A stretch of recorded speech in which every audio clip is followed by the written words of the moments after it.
ભાવનગર શહેરમાં હાદાનગર વિસ્તારમાં રહેતા શખ્સે પોતાના બેંકના મ્યુલ ખાતામાં આવેલા સાયબર ફ્રોડના નાણાં મેળવી લેવાને પગલે નોંધાયેલી ફરિયાદમાં પોલીસે તપાસમાં ખુલેલા વધુ 3 શખ્સોને ઝડપી લીધા છે।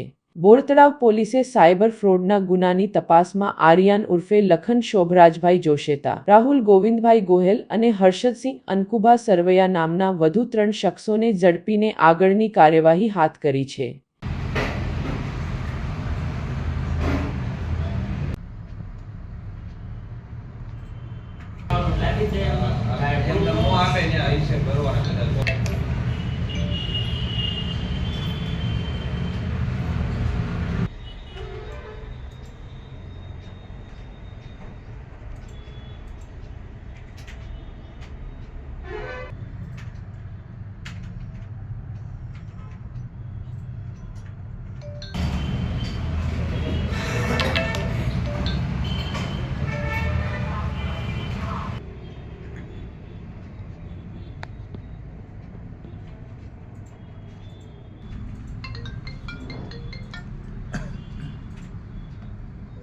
ગુના નંબર શું છે?